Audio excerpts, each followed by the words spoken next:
Hello students, Sam sir chemistry गुरु YouTube channel में आपका स्वागत है।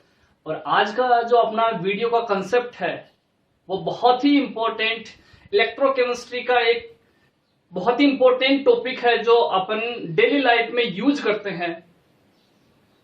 टॉपिक का नाम है अपना बैटरीज।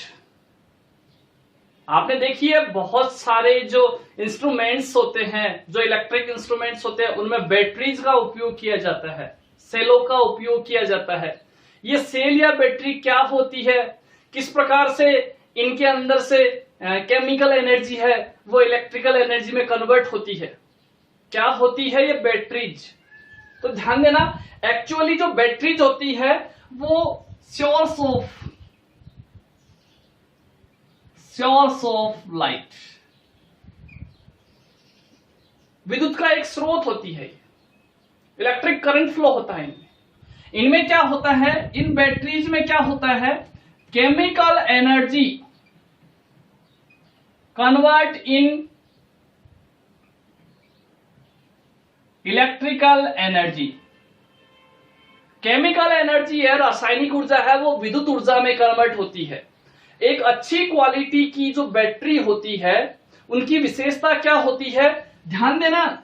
एक अच्छी गुणवत्ता की जो बैटरी होती है उसमें क्या विशेषता होती है, सबसे पहले वो कैसी होनी चाहिए, लाइट वेट, उसमें उसकी लो कॉस्ट होनी चाहिए। ठीक है। यदि उसकी स्ट्रक्चर की बात करें तो बहुत ही कॉम्पैक्ट स्ट्रक्चर होनी चाहिए, कॉम्पैक्ट स्ट्रक्चर होनी चाहिए।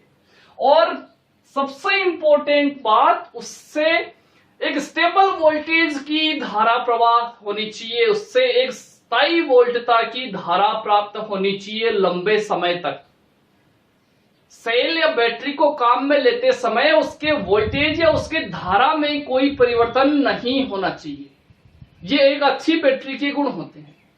यदि अपन बात करें सेल या बैटरी की, तो आपने देखा है जो घड़ियों की जो घड़ियां होती है या ट्रांजिस्टर होते हैं या जो जितने भी बस गाड़ी कार होती है उन सब में बैटरी की आवश्यकता होती है स्टार्ट करने के लिए।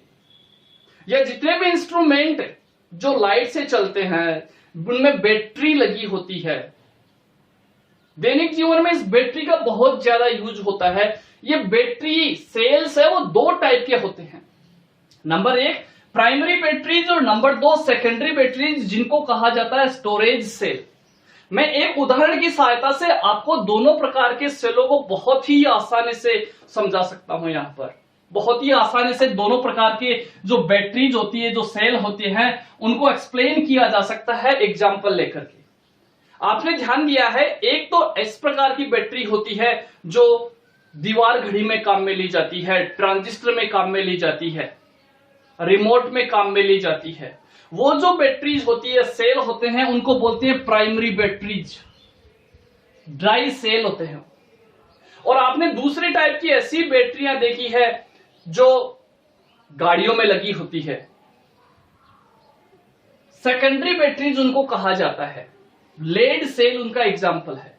अब दोनों बैटरियों में क्या डिफरेंस होता है, ये बहुत इंपॉर्टेंट पॉइंट है यहां पर। ये जो प्राइमरी बैटरीज होती है या जो ड्राई सेल्स होते हैं, लेक्लांसी सेल होते हैं, इनकी विशेषता क्या होती है कि ये नॉन रिचार्जेबल होते हैं।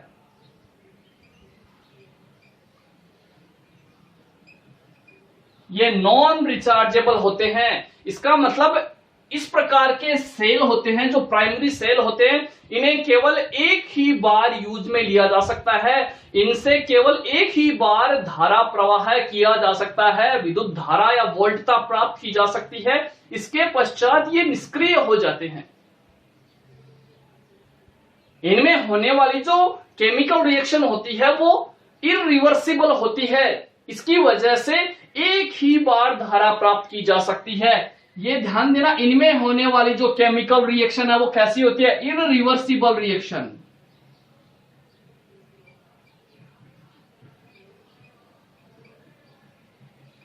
इरिवर्सिबल केमिकल रिएक्शन होती है। ओनली एक ही बार इनसे धारा प्राप्त की जा सकती है। उसके बाद ये निष्क्रिय हो जाते हैं। एग्जाम्पल शुष्क सेल, ड्राई सेल, ये कहां काम में आते हैं, इनका यूजेज अपन देखें तो ट्रांजिस्टर कहां काम में आएंगे, ट्रांजिस्टर में काम में आते हैं।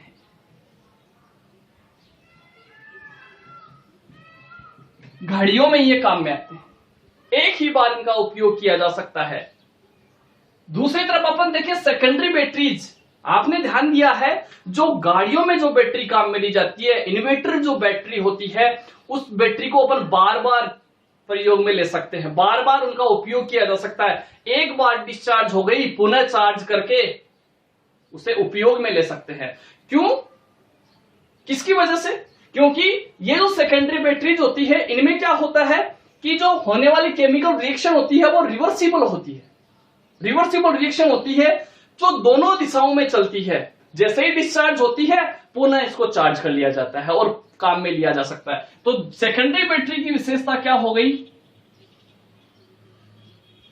Rechargeable.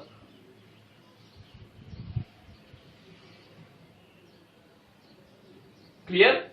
Second, reversible reaction, reversible chemical reaction.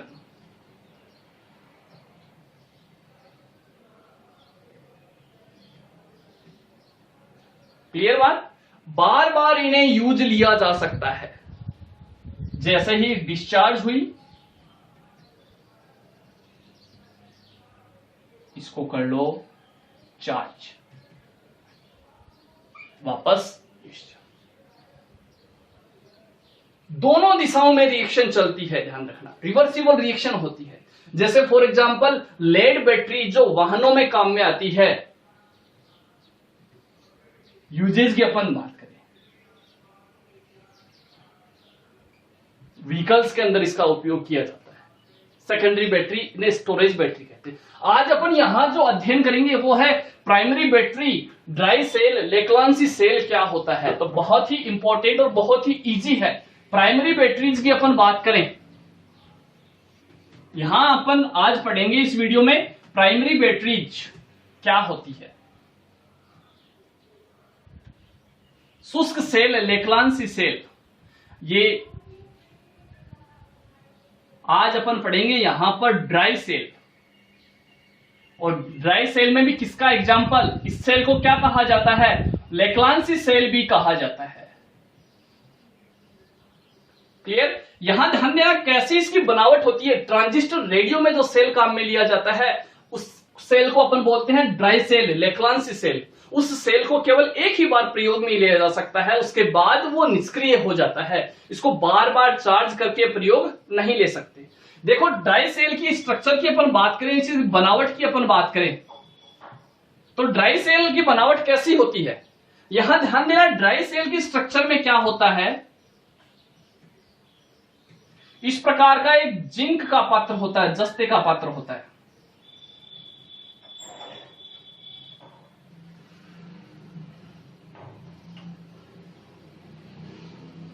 यहां ध्यान देना, ये किसका पात्र है, जस्ते का पात्र।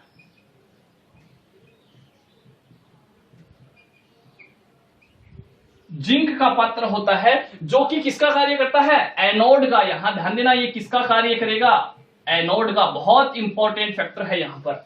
एनोड इलेक्ट्रोड के रूप में होता है जिंक का पात्र। और दूसरी तरफ ऊपर की ओर यहां पीतल की टोपी लगी होती है। यहां पर बात करें, ऊपर की ओर एक पीतल की केप लगी होती है, टोपी लगी होती है। और इस पीतल की टोपी से अंदर की तरफ यहां पर एक ग्रेफाइट इलेक्ट्रोड जुड़ी होती है। ये क्या है यहां पर, यहां ये है ग्रेफाइट इलेक्ट्रोड, जिसको बोलते हैं ग्रेफाइट छड़। और ये ग्रेफाइट छड़ है वो किसका कार्य कर रही है, कौन से इलेक्ट्रोड का कार्य करती है, कैथोड का कार्य करती है। ये पीतल टोपी है। क्लियर। यहां ध्यान देना, ये ग्रेफाइट इलेक्ट्रोड किसका कार्य कर रही है, कैथोड का। और जिंक का जो पात्र है, जो बाहर वाली कवरिंग है, वो किसका कार्य कर रहा है, एनोड का। क्लियर। यहां जो ग्रेफाइट इलेक्ट्रोड है, इस ग्रेफाइट इलेक्ट्रोड के चारों ओर एक थैली नुमा आवरण होता है, प्लास्टिक का कवरिंग होती है। इस प्लास्टिक की कवरिंग के अंदर यहां क्या भरा होता है, यहां ध्यान देना, यहां ध्यान देना, बहुत इंपॉर्टेंट है। MnO2 manganese dioxide plus carbon का क्या होता है यहां पर पेस्ट, मैग्नीज डाइऑक्साइड और कार्बन का पेस्ट भरा होता है इस प्लास्टिक के चैम्बर में। और इस प्लास्टिक के चैम्बर के बाहर की तरफ जो शेष एरिया रह गया, जो खाली स्थान रह गया ना यहां पर, इसके अंदर क्या भरा होता है, वैद्युत अपघट्य के रूप में जिंक क्लोराइड और अमोनियम क्लोराइड पेस्ट भरा होता है। क्लियर? तो ध्यान देना, ग्रेफाइट की छड़ कैथोड का कार्य करेगी, जस्ते का पत्थर जिंक का जो कवरिंग है, बाहर की आउटर लेयर है, वो किसका कार्य करेगी, एनोड का। वैद्युत अपघट्य के रूप में, इलेक्ट्रोलाइट के रूप में किसका प्रयोग किया जा रहा है, जिंक क्लोराइड और अमोनियम क्लोराइड का पेस्ट। और यहां ग्रेफाइट इलेक्ट्रोड के चारों ओर क्या भरा होता है, मैग्नीज डाइऑक्साइड और कार्बन का पेस्ट भरा होता है। ठीक है? यदि सेल की, इस सेल से प्राप्त वोल्टता की अपन बात करें, इस सेल से कितना वोल्टेज प्राप्त होता है, तो करीब 1.5 वोल्ट प्राप्त होता है। ये ध्यान देना, 1.5 वोल्ट प्राप्त होता है इस सेल से। क्लियर? अब सेल में कौन सी अभिक्रिया संपन्न होती है, यदि अपन बात करें सेल रिएक्शन की, तो सेल के अंदर कौन सी रिएक्शन संपन्न होती है, बहुत ही इंपॉर्टेंट है यहां पर। यदि सेल रिएक्शन की बात करें तो देखो क्या होता है, एनोड पे, एनोड पे किसका होता है, एनोड किसका बना होता है, जिंक का। तो एनोड पे क्या होता है, जो जिंक सॉलिड अवस्था में होता है उसका ऑक्सीकरण हो जाता है, ये 2 इलेक्ट्रॉन त्यागता है और Zn+2 आयनों में क्या हो जाता है, इसका ऑक्सीडेशन हो जाता है। क्लियर? सेकेंड, यदि मैं बात करूं कैथोड की, तो कैथोड में क्या होता है, किसका पेस्ट होता है, मैग्नीज डाइऑक्साइड और कार्बन का पेस्ट होता है। तो कैथोड में क्या होता है, MnO2 मैग्नीज डाइऑक्साइड है। वो ध्यान देना, ये जो वैद्युत अपघट्य है अमोनियम क्लोराइड, इसमें कौन से आयन प्रेजेंट है, NH4+ और Cl-। तो ये वैद्युत अपघट्य से प्राप्त NH4+, ये NH4+ कहां से आए हैं, वैद्युत अपघट्य से, और साथ में एनोड से प्राप्त 2 इलेक्ट्रॉन्स के साथ ये क्रिया करते हैं आपस में। और क्या करेगा, ये ध्यान देना, यहां से ध्यान देना, ये कन्वर्ट हो जाता है इलेक्ट्रॉन ग्रहण करके, या H+ का निष्कासन करके, यहां से ये NH3 में कन्वर्ट हो जाता है। क्या प्रोडक्ट बन जाता है, क्लियर? क्या हुआ, यहां से जो H+ निकला था, यहां से जो H+ निकला था वो 2 इलेक्ट्रॉन्स और MnO2 के साथ क्रिया करता है। यहां ध्यान देना, 2 ऑक्सीजन यहां रह गए, 1 हाइड्रोजन यहां से निकल गया, वो 2 इलेक्ट्रॉन्स यहां आ गए। तो यहां से निकला हुआ H+ और 2 इलेक्ट्रॉन्स है वो इसके साथ क्रिया करते हैं और क्या बना लेते हैं, MnOH, और साथ में क्या बन गया, NH3। क्लियर? बहुत इंपॉर्टेंट है, बहुत इजी है। यहां आपने देखा है कैथोड पे कौन सी रिएक्शन होती है, कौन सी रिएक्शन होती है यहां पर कैथोड पे, रिडक्शन। और रिडक्शन रिएक्शन कैसे हुई, किसका यहां पर रिडक्शन हुआ है, बहुत इंपॉर्टेंट है। देखो यहां पर MnO2 मैग्नीज डाइऑक्साइड में मैग्नीज का ऑक्सीडेशन नंबर देखेंगे अपन यहां पर, तो कितना आ रहा है, +4। और यहां देखें मैग्नीज का ऑक्सीडेशन कितना आ रहा है, +3। तो यहां MnO2 का क्या हो गया है, रिडक्शन हो गया है। तो ये एनोड की रिएक्शन, ये कैथोड की रिएक्शन। क्लियर है? उसके बाद क्या होता है इस साथ में, यहां ध्यान देना, यहां से निकले हुए जो Zn+2 आयन है, एनोड से निकला हुआ जो Zn+2 आयन है, वो क्या करता है, यहां से एनोड से निकला हुआ Zn+2 आयन है, वो ध्यान देना 4 NH3 मॉलिक्यूल्स के साथ क्रिया करता है, 4 NH3 मॉलिक्यूल्स के साथ क्रिया करता है और एक कॉम्प्लेक्स का निर्माण कर देता है, एक संकुल का निर्माण कर देता है, Zn NH3 ये एक प्रकार का कॉम्प्लेक्स बन गया है, कॉम्प्लेक्स कंपाउंड बन गया। क्लियर बात, यहां पर कॉम्प्लेक्स कंपाउंड का निर्माण कर देता है। नाम हो जाएगा tetraammine zinc second ion, tetraammine zinc second ion. तो ये रिएक्शन होती है ड्राई सेल में।